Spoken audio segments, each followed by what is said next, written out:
Watchers, it's your girl Big Ish. Welcome back to Black People Watch. Thank you so much for watching my channel. This week we're reviewing the Salt and Pepper movie that was just aired on Lifetime.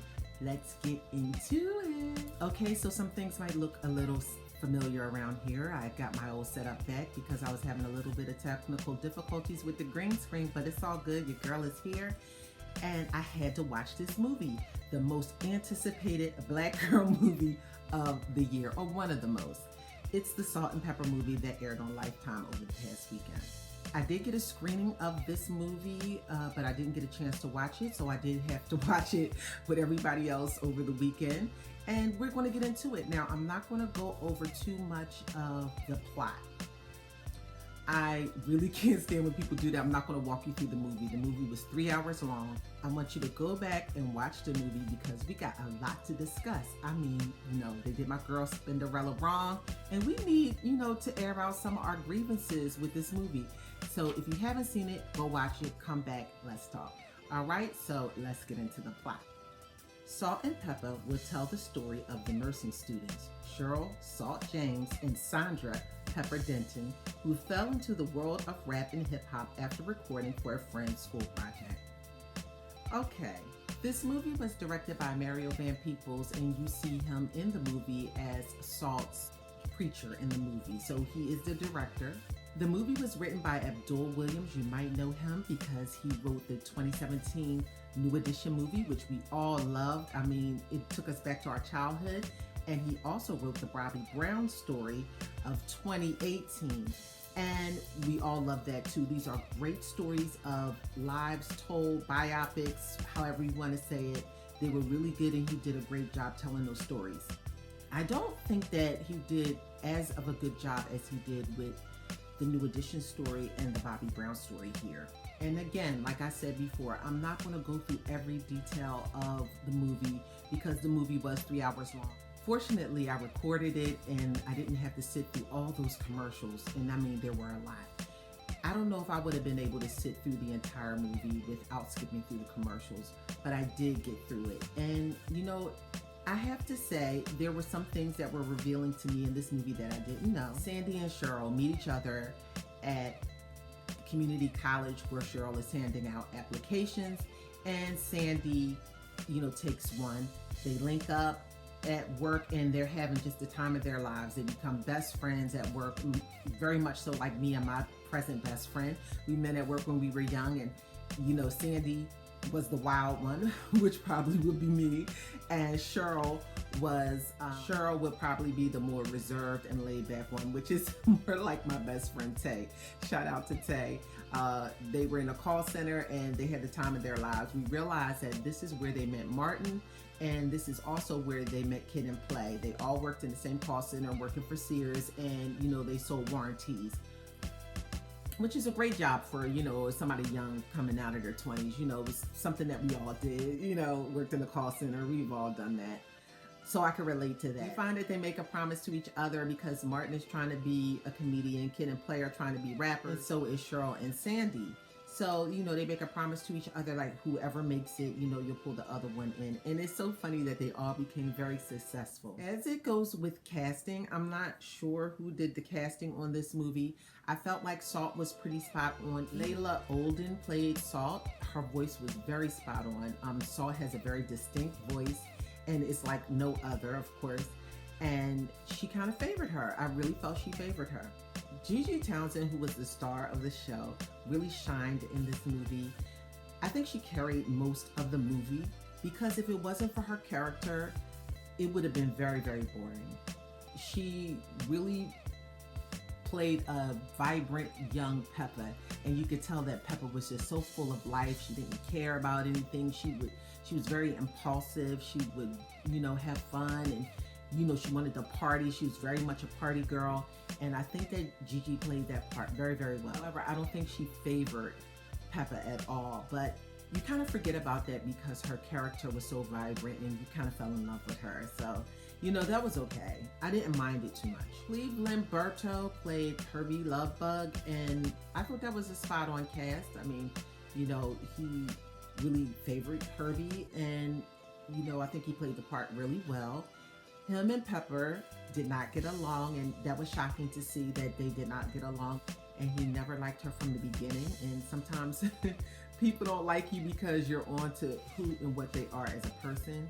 Monique Jasmine Paul plays Spinderella, whose character was almost non-existent and I felt was completely unfair. They showed that they changed Spinderella several times throughout the movie, but they did end up settling with the Spinderella that's there today. You know, even in the movie, they poke fun because they're doing an interview and they ask them about, you know, the evolution of Salt and Pepper. And then Spinderella chimes in, and Spinderella, but still poking fun at reality, which is they leave her out of everything, which is completely unfair. And I just want to touch on that for a little bit because it is very unfair. And I realized that Sandy and Cheryl had a friendship, you know, maybe a closer bond and a closer friendship. The idea of bringing on a female DJ was Herbie's idea, and they kind of went along with it. You know, I get that, but she was a part of the group. And I don't think that they should leave her out of everything. I think that's very unfortunate. Here's where I think that they dropped the ball. I think the first act of the movie, and almost the entire second act of the movie, was about Herbie and his relationship with the girls, with Salt and Pepper. I really didn't need to see that. I felt that that was kind of boring. I realized that Herbie cheated quite a bit and even had a baby on her. That was sad and unfortunate. You know, I really felt bad for her. She seemed to have some, you know, self-esteem issues. Also, Herbie was like the manager of their group. He was in charge of them. And I think a part of her felt that if she spoke up for herself, that, you know, she might get kicked out of the group, or she didn't know what was going to happen to the group. She ended up falling in love with another guy and ended up having a baby with him.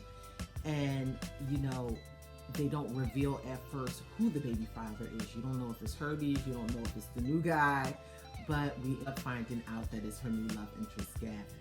And you feel relieved for Salt. Here's the issue that I have with the movie.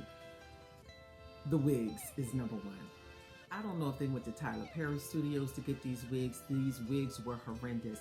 And I mean, it doesn't take much to do an 80s style.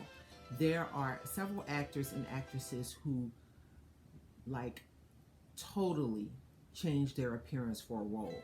They drop 50 pounds, they gain 100 pounds, they drop 100 pounds. They do all kinds of things to prepare themselves for a role. You couldn't get a French roll in a twist with some weave on the side. You couldn't shave off the side of your head for real and put some lines in it just for this roll and grow your hair back. Your hair is going to grow back. Hair grows back. Those wigs look so sad and terrible. You know, even because some of the styles had to go up and be in an updo, you could see like the placement of the wig, like it was raised up 2 inches on the side. It just did not look natural. It did not look good. I'm surprised that with Sandy and Cheryl being executive producers on this, that they didn't have a stronger voice in the hairstyle, because hair is a very important part of rap. And those hairstyles did not portray that time era, and those girls, it did not do them justice at all, those hairstyles. Those wigs were terrible. They were the worst, the bottom of the barrel. Throughout the movie, we see that Cheryl has an eating disorder, and they don't really show that Cheryl has an eating disorder. We see her getting sick, we see her vomiting, and at first I thought she was pregnant again, or, you know, something else was going on. Maybe she had the stomach flu or something. They never even touched upon what was going on with her vomiting. You kind of have to piece it together that she has an eating disorder from the pastor's sermon and certain things that are going on in her life. Cheryl wants to give her life over to God. She doesn't want to sing about sex or stuff that she finds inappropriate at this point, and the group breaks up. All of this leads up to the VH1 Hip Hop Awards, where they're being honored and they actually come out and perform. So yeah, you guys, I would give this a 5 remotes out of 10. I thought it was way too long. I felt that most of the movie did look like a studio, and you could tell in parts where it was very studio-ish looking, and the wigs were terrible. They should have used the storyline of all the girls, including Spinderella, and what she was going through in her life, and that might have made it more interesting because she was the youngest out of the group, and that would have made it much more interesting about the dynamic of the 3 women in their lives. and what they were going, as opposed to making most of the movie about Herbie. You know? So, you know, with them trying to snub Cinderella, and I don't know if that's what they were trying to do, but I know that Spin has a restraining order on, you know, the girls. I don't know why that is, but, you know, they missed the opportunity. Listen, you can't have Run DMC without Jam Master Jay. I heard Pepper say one time that, you know, she has to split the pot amongst 3 women. Hey, and that's the price that you pay. You split the pot, but you do what's right and you do what's fair. You don't leave somebody out who was right there with you almost from the beginning. She's been there. She deserves the right to have her voice heard, and I do think that that was unfair. I think that these women need to come together. They do owe Spin an apology. And that, you know, I would say watch it. Tell me what you think of the movie. One thing they missed was my song, Tramp.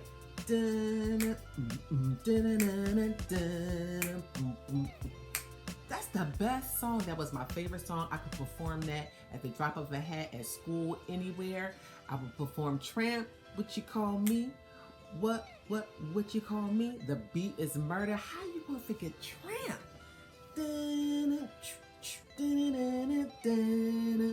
Let me tell you, honey, if I heard that right now, I would lose my mind. It sends chills through my body. It's just something in that beat that does something to me. So they did leave Tramp out the movie, and that was the hitter right there. That was the number 1 for me. That was the favorite. So, you know, watch it. It'll bring you back to some old good times. 1985 was definitely a great year. I was 11 years old. You know, but rap was so fresh and new, and it was innocent, and anybody could become a rapper and become great at that time as long as you had skills. You know, it was the era of the B-boy and B-girl.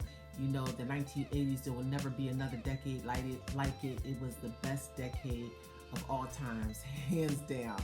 So, you know, definitely watch it just for the nostalgia purpose or point of it. But, you know, hopefully you record it and go through all those commercials, because, honey, don't nobody want to sit through. You know, if the movie is 3 hours long, then how long is it with the commercials? I mean, come on, give me a break. So definitely check it out. Let me know what you think. Like, comment, and subscribe to my channel, and I'll catch you next time. Bye. Oh, your girl's birthday is coming up the end of this week, so I will be on vacation. You might not see me for a little bit, but I'll be back soon. So catch you next time. Bye.